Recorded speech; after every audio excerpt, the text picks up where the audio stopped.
Okay, right.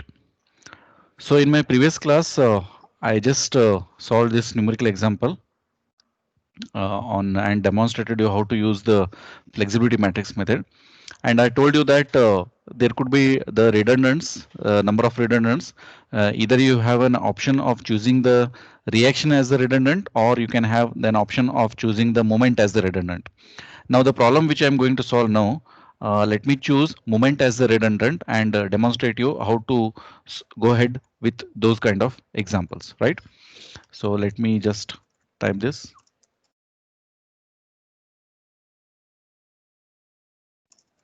beam with moment as the redundant. Okay.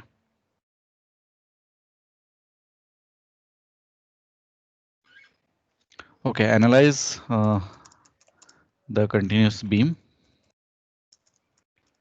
using flexibility matrix method.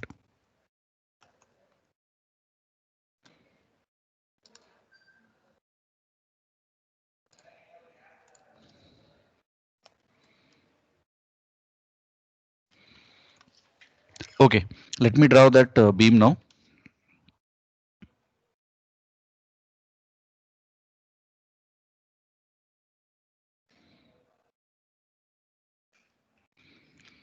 So the beam is a 3-span beam. So here we have a pin support. At 12 meters, we have a roller support. And at 16 meters, we have one more roller support. And at last, we have once again have a roller support. Okay, so let me call this as say A, B, C, and D. This is a 12-meter span. This is also 12-meter span. And the loadings are like this. Here we have a uniformly distributed load. Here I have a concentrated load, not exactly at the center, 120 kilonewtons. And here also we have a uniformly distributed load.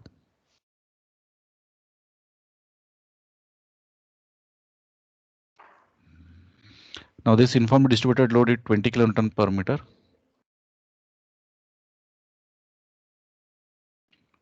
And this one is 40 kilonewton per meter.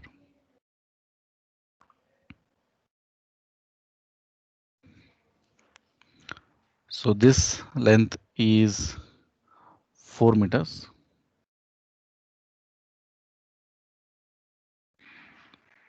And this length is 12 meters.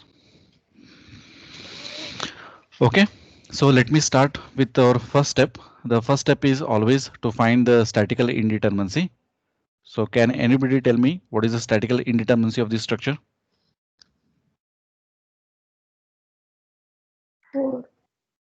Huh?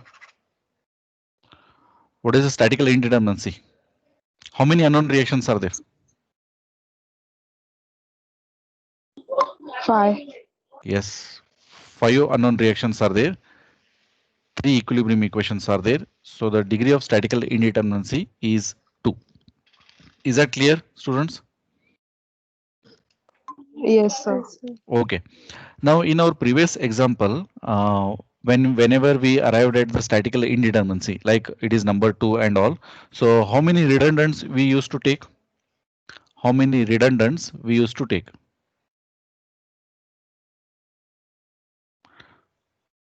Yes, in this case, how many redundants I have to take? So 2. 2, because the degree of statical indeterminacy is 2.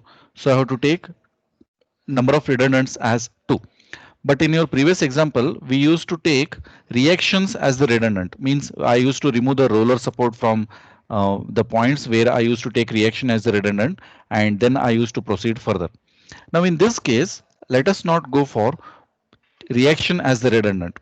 Instead, let us go for moment as the redundant. So let me just write down here and I will explain you what I'm going to do. So let us choose moment at B and C as the redundant. Okay, let us choose moment at B and C as the redundants, right? Right. Now, how it is actually achieved? This is achieved by, okay, let me just write that first and I will explain you how I am doing. This is achieved by introducing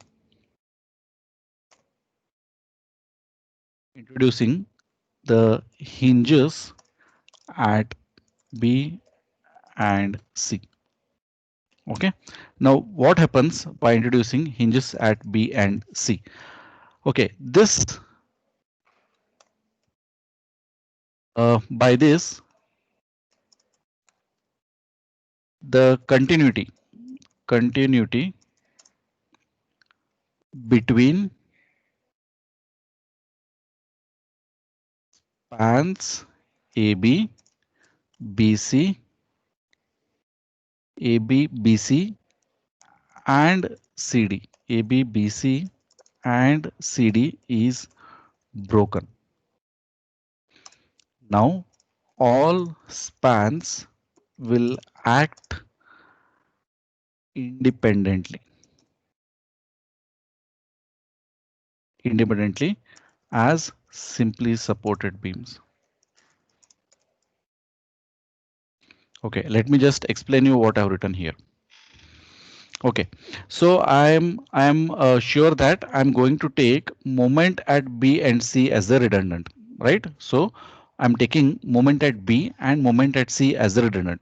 Now how I'm going to choose moment at B and C as redundant? So okay, this is achieved by introducing hinges at B and C. Now you can see here at B and C, I'm going to introduce hinge. So what is the property of hinge? Can anybody tell me? What is the main property of a hinge?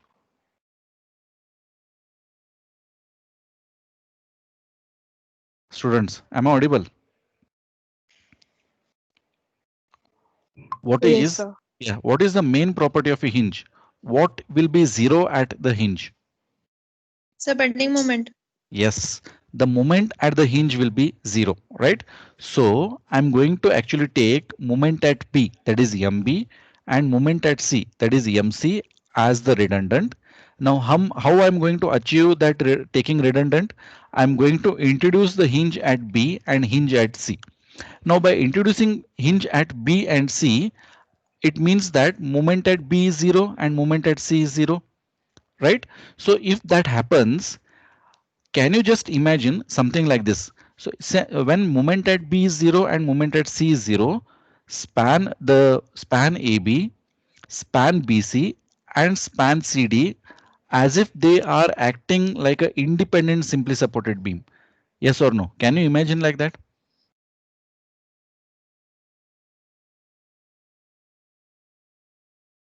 Students, Yes, sir. can you imagine, right? Since moment at B is 0, right? And moment at C is 0, it is as if it is a span BC is a simply supported beam, right? Now, when you come to span AB, A is obviously 0 and B is also 0. So span AB is once again a simply supported beam. Now, when you come to span CD, moment at C is 0 and moment at D is obviously by default it is 0. So span CD is a simply supported beam. So I can say that span AB, span BC and span CD, they all act independently as if they are a simply supported beams. Is it okay? Do you agree with me or not? Is there any problem with this? Or have you not understood anything?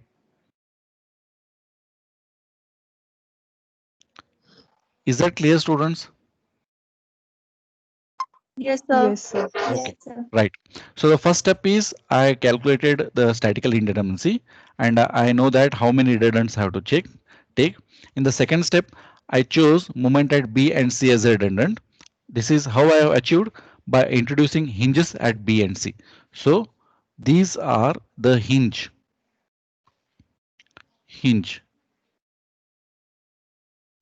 at B. Okay, and this is the hinge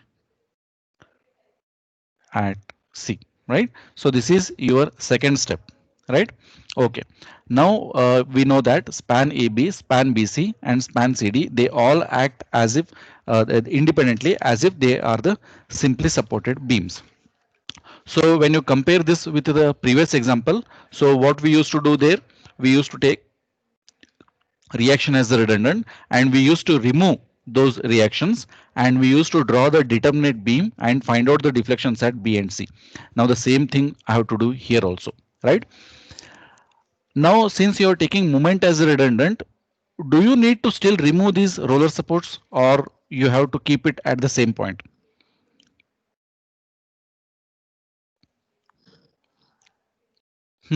Yeah, by introducing moment at B and C as the redundant, do you still need to keep these roller supports, or you have to remove that? Remove. Remove. Why?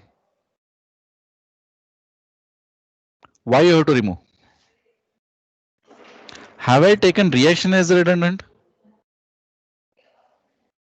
No, right? I haven't taken reaction as redundant. So removing roller support is not correct, right? I have taken moment at B and C as the redundant. So roller support should be there as it is. Are you clear? Yes, sir. Right? So let me draw those roller supports here.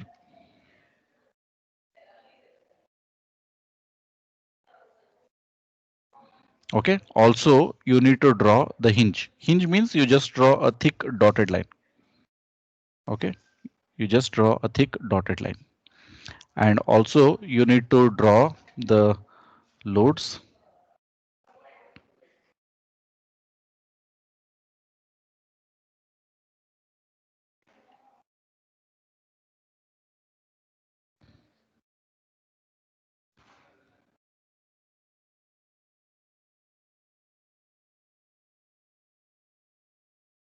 So this is 20 kilonewton per meters. This is your 120 kilonewtons. This is 40 kilonewton per meters. Okay, so this is your point A. This is B, C, and D, right? So this is the hinge, and this is also the hinge. So you can just write down for your understanding purpose. This is the hinge, and this is also the hinge, right? Okay. Now, if I try to draw the deflected shape of this beam, so how will that be, right? What will be the deflection at point A?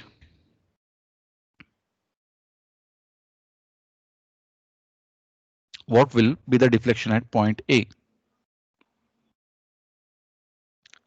Students,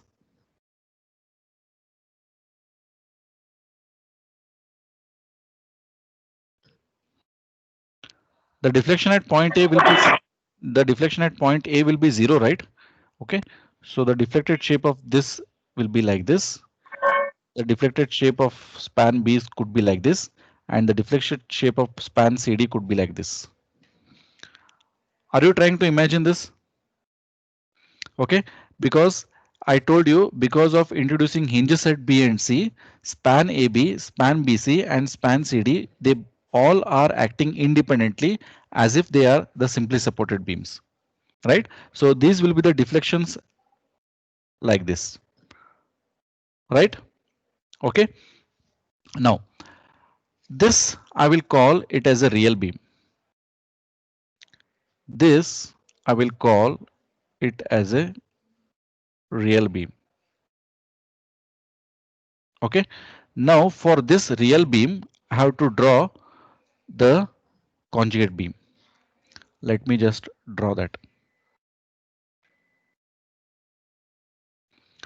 So all the supports which are there in the real beam will be same in the conjugate beam also. Only that support will change when it is a cantilever beam. In cantilever beam, when you draw real beam, in the conjugate beam, fixed become will free and free support will become fixed support, right? So this is your A, B, C, and D. Let me call this as a conjugate beam.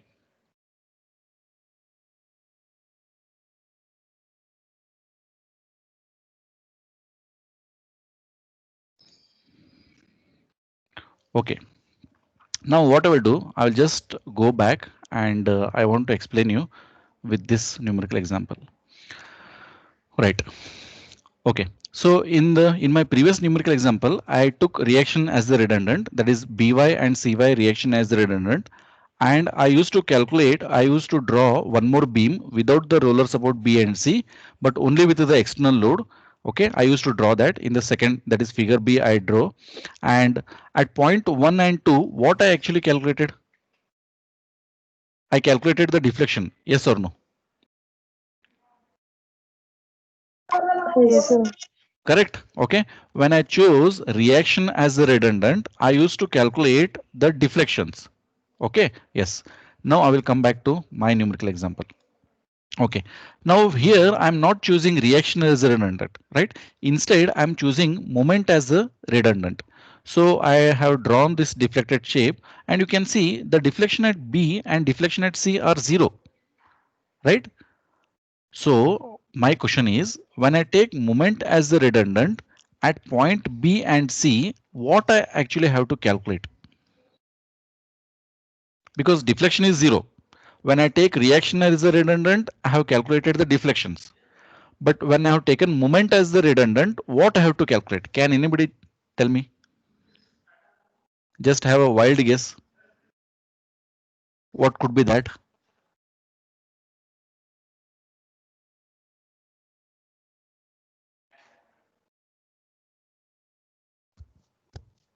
Yes, students.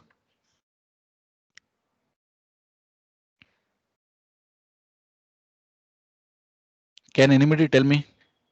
When I take reaction as the redundant, I have tried to calculate the deflection. Just let me just write here so that when I took reaction as the redundant, okay, I used to calculate the deflection. Okay, so but in this numerical example, I'm taking moment as a redundant. So what I have to calculate here?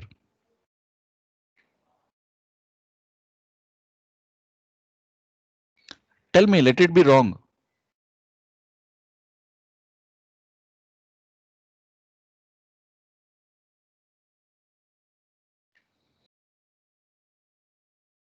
No. So when you take moment as the redundant, you actually need to calculate slope. Is that clear, students?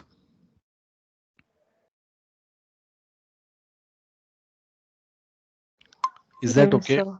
Okay. So when you take, or when you always remember, when you take reaction as the redundant, you have to calculate the deflections. And when you take moment as the redundant, you have to actually calculate the slope. So now in this case, right? So I have taken moment at B as the redundant. So I have to calculate the slope at point B and also the slope at point C instead of reaction. Why? Because I have taken moment as the redundant. Clear? Any doubt you have?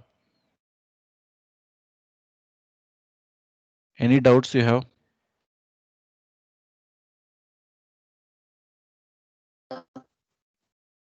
Yes or no?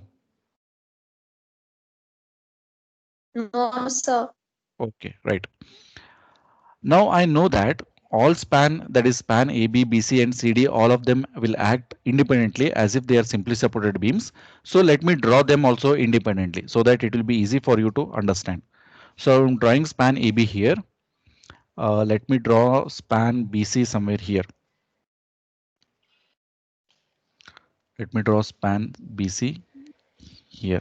Okay, so this is also roller support and this is also roller support, right? And I will try to draw span CD here. This is also roller support. This is also roller support. So this is AB, B, C, C, and D. This was how much span? Let me just 12, 12, 16, and 12. So this is 12 meters. This is 16 meters. And this is 12 meters, right? Okay. So all these are actually conjugate beams. All these are actually conjugate beam. I have purposely drawn them separately. You can even draw them together, but for your understanding purpose, I am purposely drawing them as a separate one. Okay, now these are conjugate beams. So on these conjugate beams, I have to draw the loading. So the loading on the conjugate beam will be nothing but M by EI diagram of the real beam. Now when you take span AB, so the load is actually uniformly distributed load. And how will be the bending moment diagram on that? So the bending moment diagram will be parabolic like this. And what will be the maximum bending moment? How will be the maximum bending moment? 48. What? What will be the maximum bending moment? How will you calculate the maximum bending moment of a simply supported beam carrying UDL throughout its span? WL square by 8. Yeah, Yes, do you sir. remember? Yeah. Yes, sir. Okay. Yeah, it is 40 into 12 square by 8. So this comes out to be 720. So this is 720 by EI. Because M is 720. So you have to draw M by EI, right? Since the load is downwards here, here the load should be upwards.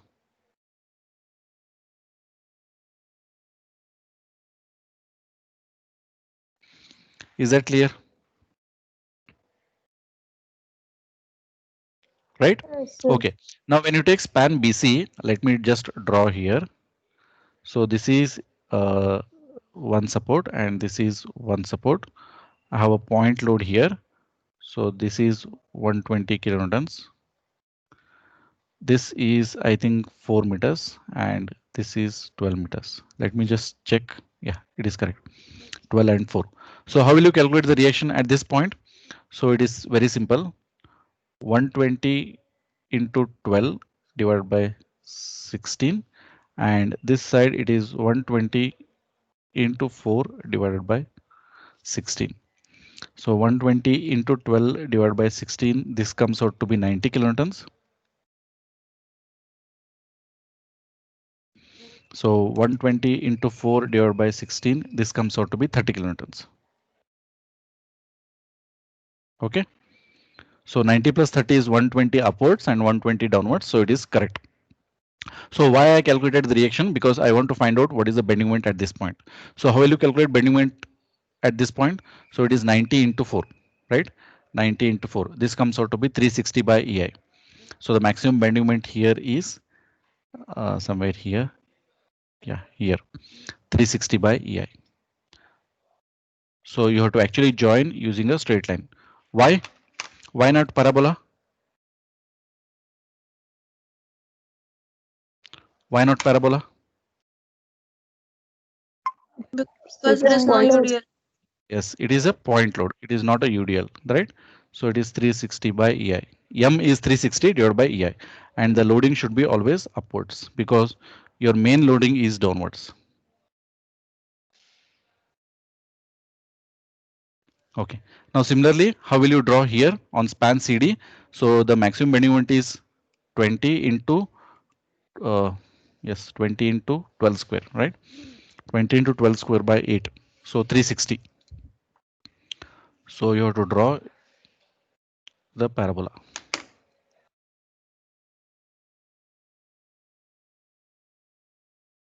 So it is 360 divided by EI. So the loading will be upwards.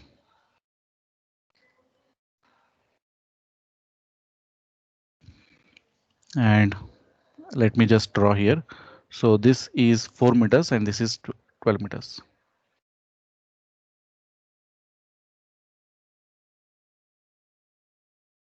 Yes. Have you understood this, students? Any doubt in this?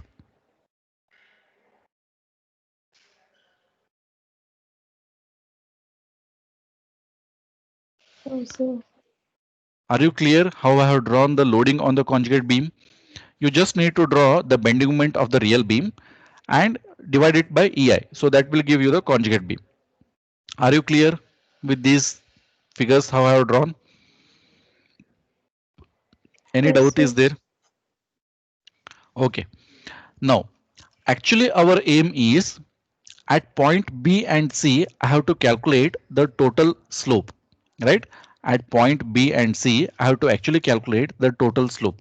Now, how will you actually calculate the total slope is, see, this is the deflected shape of the beam. So I have to draw one tangent here, right? And for this deflected shape, I have to draw one more tangent here, right? So the total slope at B is nothing but this, right? Similarly, here also I have to do. I have to draw one tangent to this deflected shape and I have to draw one more tangent to this deflected shape. So this angle will give you the total slope. Or in very simple words, in span AB, calculate what is the slope at this point for span AB, right? For span AB, calculate what is the slope at this point, and for span BC, calculate what is the slope at this point. So add them together, you'll get the total slope at B. Are you clear?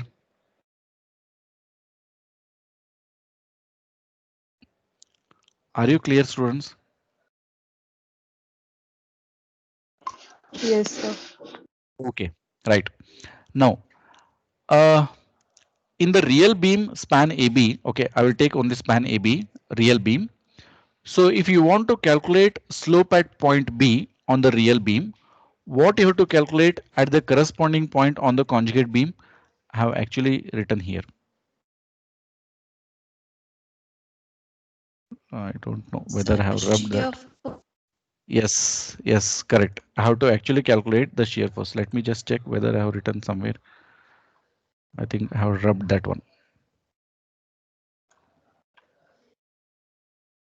Yeah, here it is. Deflection at any point on the real beam is equal to moment at the corresponding point on the conjugate beam. So this is not concerned to us now. Route. Now you see the second point. Slope at any point on the real beam is equal to the shear force at the corresponding on the conjugate beam. Yes or no? Right? So I will come back to my problem. So in span AB, I need to calculate what is the slope at point B. So what I should calculate at the corresponding point on the conjugate beam? Yes, what I have to calculate what I have to calculate at the corresponding point on the conjugate beam? Shear force. Shear force, right? So what is the shear force at point B? Is it not equal to reaction at point B? Yes or no? Shear force at point B on the conjugate beam is equal to the reaction at point B on the conjugate beam. So simply you calculate what is the reaction at point B for this span. Similarly, for this span, you calculate what is the reaction at point B. Add them together, you'll get what is the total slope at point B. Have you understood that?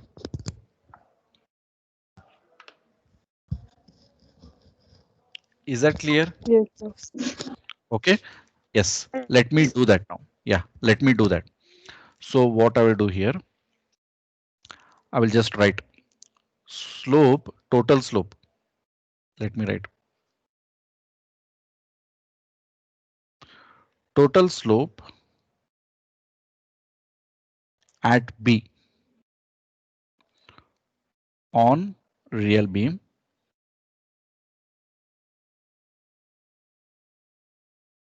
Okay, let me not write total slope, so you may get confused. Okay, slope at point B on real beam is equal to shear force at B on conjugate beam.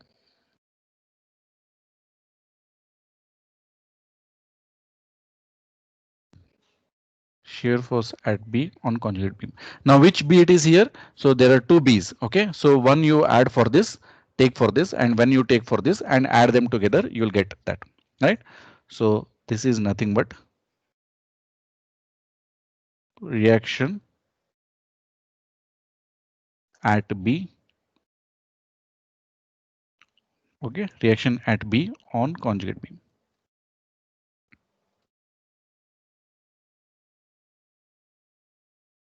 Okay, so let me do that. So first I will do it for span AB, then I will do it for span BC, and I will add them together, right? Okay, let me draw that span AB once again somewhere here. So this is A. Let me draw the supports first.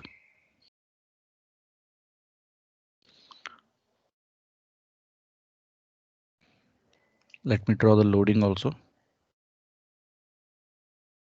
This is 720 by EI. The loading is upwards.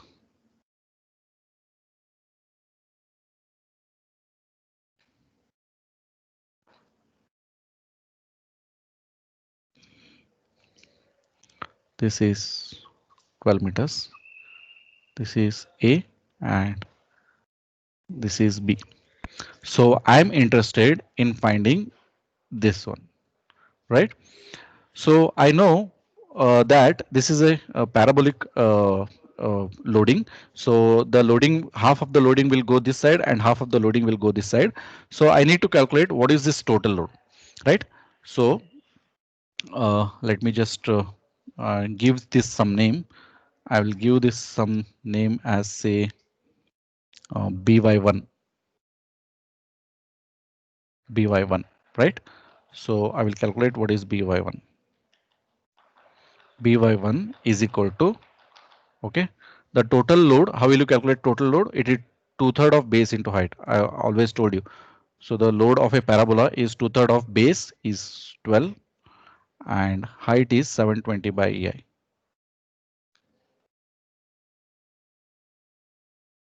Okay, so this is the total load. So multiply it by half. So because you want by1, half of this load will go this side and half of the load will go this side.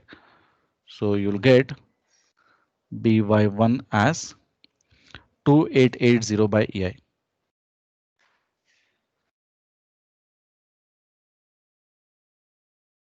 Have you understood understood this, students? Is it clear?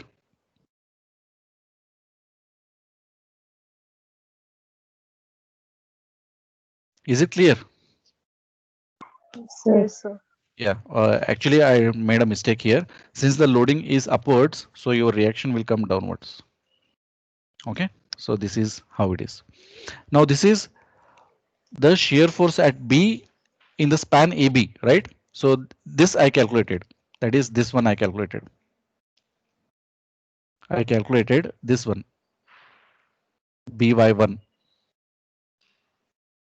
Okay, I also need to calculate this one, that is by2. Okay, so that also I have to calculate.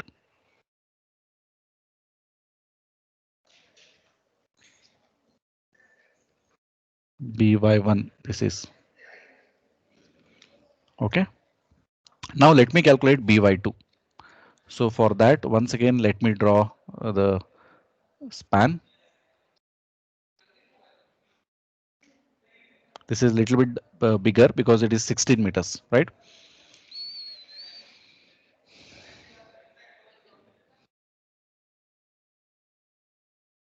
This load you take and it is like this on the other side.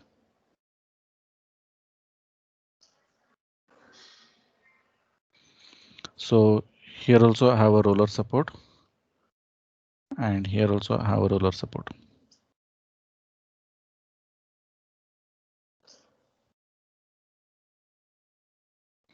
How much is this? 360 by EI.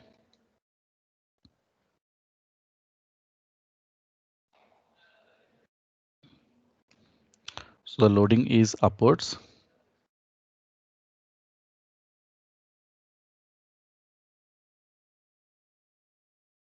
Okay, so this distance is 4 and 12. So this is 4 meters and this is 12 meters. So this is B and C. This is BY2, which I am interested. Okay, now I want to ask you one question. Is BY2 equal to this total load divided by 2?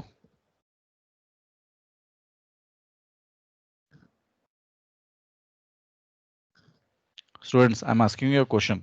Is BY2 equal to this total load divided by 2 or no? No, sir. Yes. Why it is not?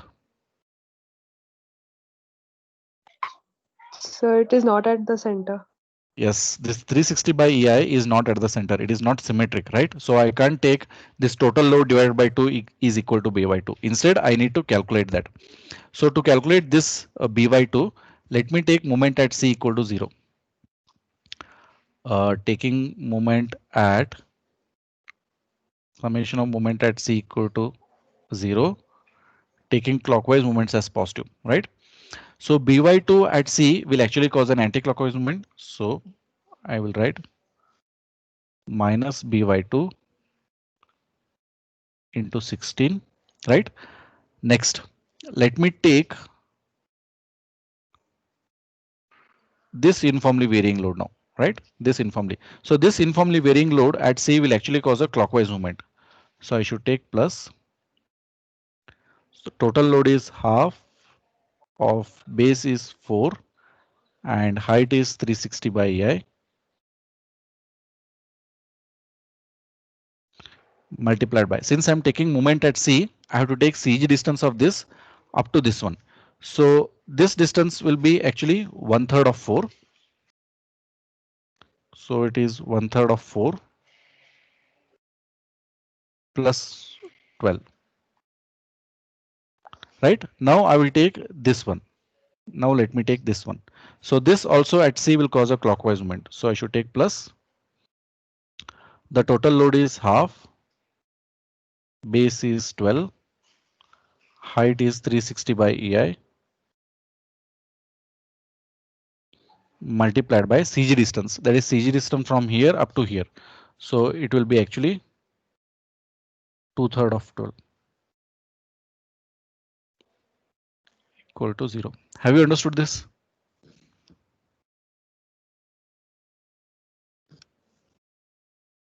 Have you understood this, students? Yes, sir. Right? So when you solve this, you will get the value of by2. Right? So let me just calculate that. So half 0.5 into 4 into 360. Yeah, let me do that. This one 1/3 of 4 plus 12 into 360 into 4 into 0.5 plus 0.5 into 12 into 360 into 2/3 of 12. So this comes out to be, if I take on that side, it becomes minus this divided by 16. So this comes out to be 1680 by EI.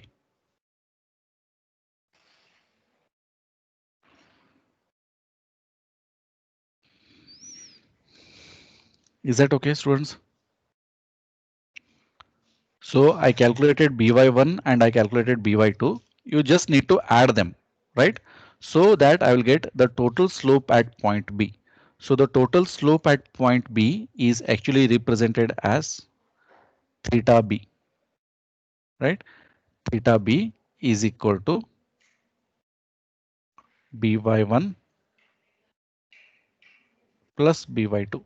So theta B is equal to, so how much I got by1? 2880. 2880 by EI plus 1680 by EI. So you'll get theta B as 2880 plus 1680. You'll get 4560 by EI.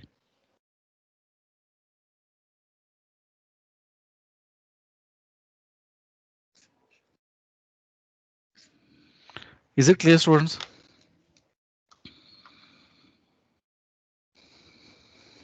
Any doubts are there till now?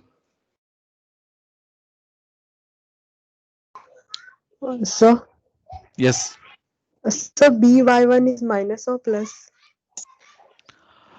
By1 is actually it will be minus, right? But what you can take is you can neglect the sign, right? And you can just calculate what is the total slope. Is that okay? Yes, sir. Okay, you can neglect the sign in case of slopes and you can just take down what is the total slope, right? At the end, when we try to formulate the flexibility matrix flexibility matrix, so at that point of time, I will tell you how you have to take the proper signs. At this point of time, you can just note down the total magnitude of that. Clear? Yes, sir. Okay, so any doubts are there in this?